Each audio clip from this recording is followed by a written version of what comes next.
वर्णानामर्सङ्घानां रसानां छन्दसामपि मङ्गलानां च कर्तारो वन्दे वाणी विनायकौ। वंदनीय मातृशक्ति परमपिता परमात्मा सच्चिदानंद रूपाय विश्व उत्पत्त्यादि हेतवे तापत्रय विनाशाय श्री कृष्णाय वयं नमः। वो परमपिता परमात्मा सत्य है, चित्त को आनंद देने वाला है। सच्चिदानंद रूपाय विश्व उत्पत्त्यादि हेतवे, जो विश्व की उत्पत्ति का कारक है, जिसने संसार की रचना की है। जो भी हम देख रहे हैं ये सब परमपिता परमात्मा की रचना है। और तापत्रय विनाशाय, जो तीनों तापों का नाश करता है। दैहिक, दैविक, भौतिक। संसार में केवल तीन ही प्रकार के ताप होते हैं जो हर प्राणी को कष्ट पहुंचाते हैं। दैहिक, दैविक, भौतिक। दैहिक तो वो होते हैं शरीर संबंधी, जैसे बुखार आना, दर्द होना, शुगर, बीपी आदि। और इसी में दूसरा, मानसिक रूप से भी मनुष्य चिंतित रहता है, परेशान रहता है, दुखी रहता है। काम, क्रोध, मद, मोह, लोभ, ईर्ष्या, अहंकार, भय आदि से जो मनुष्य दुखी रहता है वो मानसिक है। दैविक, दैविक जो देवीय शक्तियों के द्वारा जो मनुष्य के जीवन में कष्ट आते हैं, जैसे तूफान से मृत्यु हो जाना, भूकंप से मृत्यु हो जाना, बाढ़ से मृत्यु हो जाना, और अधिक ठंड से मृत्यु हो जाना, अधिक गर्मी से मृत्यु हो जाना आदि आदि। और तीसरा है भौतिक। भौतिक जो तापा है वो है संसार के प्राणियों के द्वारा, जैसे चोर, लुटेरे, इनके द्वारा। और जो जीव जंतु हैं, जैसे सांप है, बिच्छू है, शेर है, कुत्ता है, इनके द्वारा काटने से जो दुख कष्ट आते हैं वो भौतिक है। तो तीनों तापों का नाश करने वाले उन कृष्ण भगवान परमपिता परमात्मा को हम बार बार प्रणाम करके चलते हैं, जो निराकार थे और जो द्वापर में साकार रूप में आए। निराकार साकार में कोई भी अंतर नहीं है। अगुनई सगुनई नहीं कछु भेदा, गावई मुनि पुराण सब वेदा। निराकार साकार ब्रह्म में कोई अंतर नहीं है, दोनों ही ब्रह्म है। मुनि, पुराण, वेद सब पुष्टि करते, सब ऐसा कहते हैं। वेदों में परमात्मा का सर्वश्रेष्ठ नाम ओम बताया है। ओम, जो ए ऊ में 3 अक्षरों से बना है, जो ब्रह्मा जी के मुख से निकला है। वेद ही चारों ब्रह्मा जी के मुख से प्रकट हुए हैं। ओम ब्रह्मा जी के मुख से निकला है, जो वेद ऐसा कहते हैं कि परमपिता परमात्मा का सर्वश्रेष्ठ नाम ओम है। इसलिए उस ओम का अधिक से अधिक हम और आप उच्चारण करें, जो शुभ होता है, मंगलकारी होता है। एक भजन के द्वारा समय निकलता जाता है और मनुष्य सोचता रहता है कि बुढ़ापे में ही भगवान का नाम ले लेंगे, कथा सुन लेंगे, लेकिन धीरे धीरे समय व्यतीत हो जाता है, बुढ़ापा भी आ जाता है और मनुष्य भगवान से नहीं जुड़ता है। हेरे ओम नाम तू ले ले बंदे, ओम नाम तू रे ले ले बंदे, वक्त टला जावे फिर बुढ़ापा रे बेरी भाई बुरी तरह आवे, बुरी तरह आवे।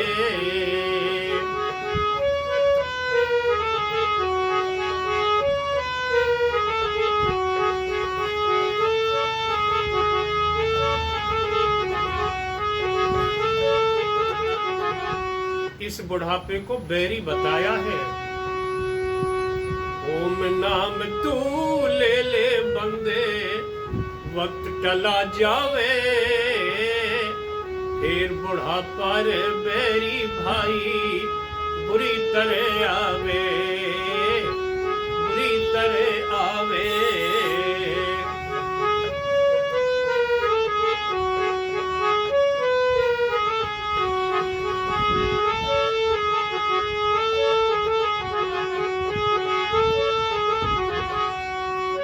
थोड़े दिन मेरे सुकड़ जाएगी ये सब काया तेरी, एक कदम वीर संग चलना ये सब माया तेरी, एक कदम वीर संग चलना ये सब माया तेरी।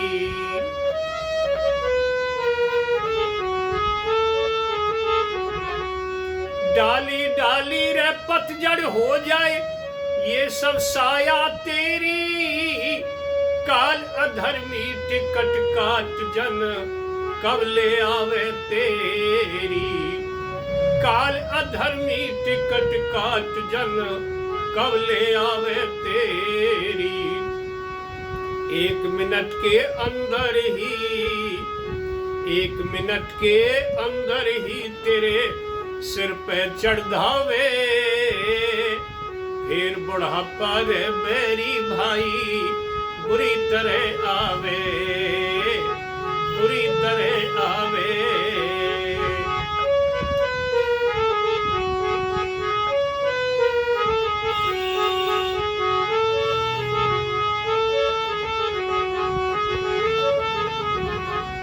और जब बुढ़ापा इतना बुरी तरह से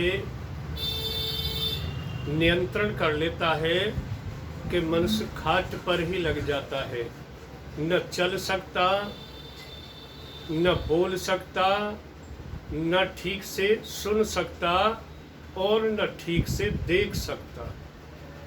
आँखों की रोशनी कम, कानों से सुनाई देना कम, हाथ पैर दोनों काम नहीं करते, खाट पर लग जाता है। तो उस समय देखिए परिवार वालों के पास एक ही सोच, एक ही विचार रहता है कि हे परमपिता परमात्मा इनकी मिट्टी सुगना दे, इसके अलावा कुछ नहीं। भाई बंद सब खड़े लखा में, भाई बंद सब खड़े लखा में रे, कट जाए खाट भला बेटा ना तीर तिर मरने की देखे बाट भला, बेटा ना तीर तिर मरने की देखे बाट भला।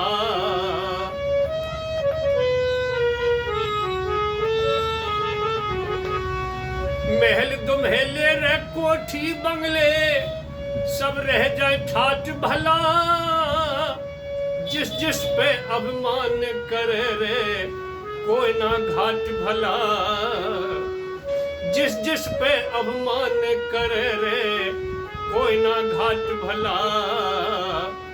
हड्डी तक शमशान में तेरी, हड्डी तक शमशान में तेरी रे ढूंढे ना पावे फिर बुढ़ापा रे मेरी भाई बुरी तरह आवे, बुरी तरह आवे।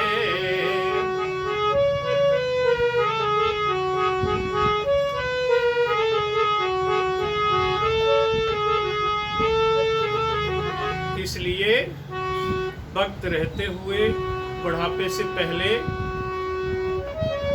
इन हाथों से रे धन विद्या का निस्दिन दान करो, मात पिता गुरु संत जनों को नित प्रणाम करो, मात पिता गुरु संत जनों को नित प्रणाम करो।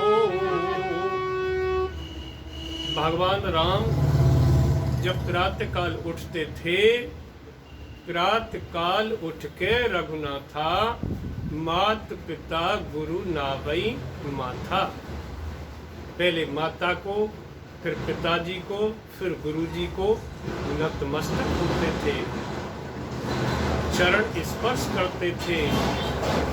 ये अभिवादन था, ये प्रणाम थी। तभी तो इतने महान बने। राम को कोई इस दुनिया में जीत नहीं पाया, जिसने इस संसार को राक्षस विहीन कर दिया। ऐसे राम हुए हैं वीर पराक्रमी भगवान राम, जो त्रेता में निराकार शक्ति साकार रूप में आई, जो ब्रह्म है। इन हाथों से रे धन विद्या का निस्दिन दान करो, मात पिता गुरु संत जनों को नित प्रणाम करो।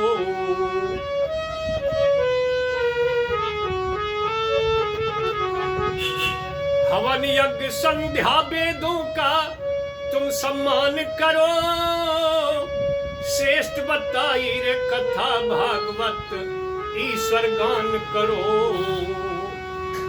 हवन यज्ञ करिए, जो सबसे श्रेष्ठ कर्म है, जिससे देवताओं का भोग लगता है, देवता बलवान बनते हैं, हष्ट पुष्ट बनते हैं, और जिससे रोग दूर होते हैं, और जो सारे जगत को हवन यज्ञ शुद्ध करता है, पवित्र करता है। जब वेद मंत्रों को बोल करके आहुति दी जाती है, अग्नि अपना मुख खोलती है और फिर सारे देवताओं को वो भोग पहुंच जाता है। जो भी घी सामग्री की हम आहुति देते हैं, वो सारे देवताओं को पहुंचता है अग्नि के द्वारा। पहले अग्नि को भोग लगता है, अग्नि में भस्म हो करके वो घी सामग्री भस्म हो जाती है, वायु में विलीन हो जाती है, और वायु हर प्राणी के जीव जंतु के श्वास के द्वारा अंदर पहुंचती है। ये इस तरह से हवन यज्ञ से सबका भोग लगता है। हवन यज्ञ संध्या वेदों का तुम सम्मान करो, श्रेष्ठ बताई रे कथा भागवत ईश्वर गान करो, श्रेष्ठ बताई रे कथा भागवत ईश्वर गान करो।